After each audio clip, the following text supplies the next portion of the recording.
Bienvenue sur ma chaîne, je suis ravi de vous revoir et j'aimerais un peu vous parler aujourd'hui d'économie. Alors, l'économie peut être représentée par un simple bonhomme, quelqu'un qui est en bonne santé, qui a une bonne tête, un bon corps et de bonnes jambes.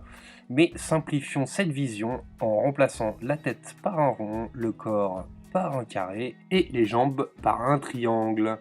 Comprenons bien ici que la tête représente les riches, le corps représente les classes moyennes et le triangle représente les classes les plus pauvres. Nous voyons bien ici que les formes sont équivalentes. L'économie est souple, l'économie va bien, l'économie est fluide et les échanges entre les classes sont équitables. Voyons une configuration où les pauvres accumulent la plupart des richesses. On peut bien comprendre ici que les richesses étant détenues en majorité par les pauvres, il n'est pas possible d'avancer car c'est une structure qui alourdit, qui n'avance plus. Aussi, il faut comprendre que si les richesses ne remontent pas, les entrepreneurs ne créeront pas de nouvelles entreprises qui permettront d'embaucher de nouvelles personnes. Et bien souvent, lorsque les peuples détiennent des richesses, ils n'achètent pas à l'intérieur de leur pays, mais plutôt des produits manufacturiers extérieurs à leur pays, ce qui déséquilibre la balance commerciale. Il faut bien avouer pourtant que ce cas de figure n'est pas commune mesure et n'existe quasiment pas à travers le monde. Passons maintenant au deuxième cas. Ici, l'on voit bien que l'économie est retenue en majeure partie par les classes moyennes. Le principal problème dans ce cas de configuration, c'est que l'économie est complètement aspirée par le ventre. La tête n'arrive plus à fournir suffisamment de richesses et le ventre, en voulant toujours plus, il n'en a jamais assez. Alors que les classes ouvrières, qui elles, grâce aux jambes, font avancer l'économie, n'arrivent plus à obtenir et à accéder aux produits de qualité.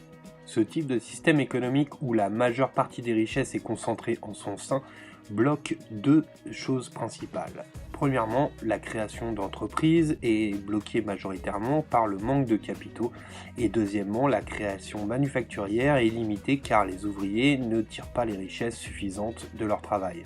Passons maintenant au troisième exemple, où les richesses sont maintenues et détenues en majorité par les plus riches. Il est évident que dans ce type de système économique, en ayant une tête lourde, un corps frêle et de petites jambes, l'économie n'avance plus. Le problème ici est que les entreprises n'arrivant plus à vendre leurs biens, l'économie est complètement grippée, car le peuple n'a plus les moyens d'acheter les produits de consommation courants, et les classes moyennes n'achètent plus des produits à l'étranger ou beaucoup moins, ce qui entraîne souvent une récession économique, voire une stagnation.